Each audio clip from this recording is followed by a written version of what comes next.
Emily had been traveling across rural England for her photography project, Forgotten Places. While passing through a quiet village shrouded in thick fog, she noticed a sign outside a small cafe, "Room available. Quiet. Secluded cottage for rent." Inside, she met Mrs. Harrow, a frail old woman with cloudy eyes and a gentle voice. She offered Emily the cottage at the edge of the woods for almost no rent. "It's peaceful," she said.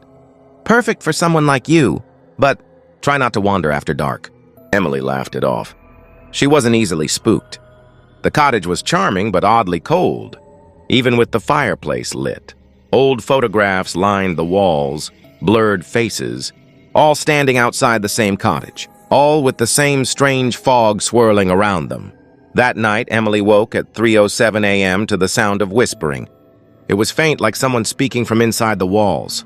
When she turned on the lamp, the whisper stopped. She convinced herself it was the wind. On the second day, while photographing the woods, Emily noticed a tall, thin man standing far between the trees. He wore a black coat and a brimmed hat.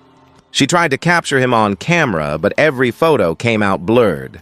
Back at the cottage, she asked Mrs. Harrow about the man. The old woman's smile faded. "You saw him? That's not possible. No one lives out there anymore." That evening, a knock echoed at the door. Emily opened it. No one there. Only the fog. On the doorstep lay a folded newspaper from November 14th, 1972. The front page read, "Local man missing. Last seen near Harrow Cottage." The black and white photo was of the same tall man she had seen in the woods. Mrs. Harrow later admitted the truth.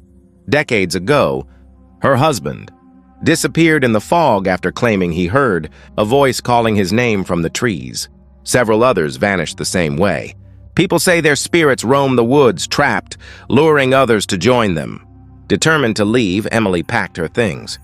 But as she zipped her bag, the whispering returned. Clearer this time. "Emily, outside. I need your help." She froze. It was her brother's voice, but he had died 2 years ago. Against all reason, she stepped outside into the fog. The figure of the tall man waited by the tree line, holding out his hand.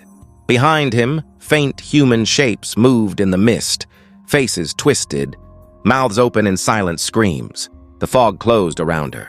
Epilogue. Weeks later, Mrs. Harrow placed another sign outside the cafe.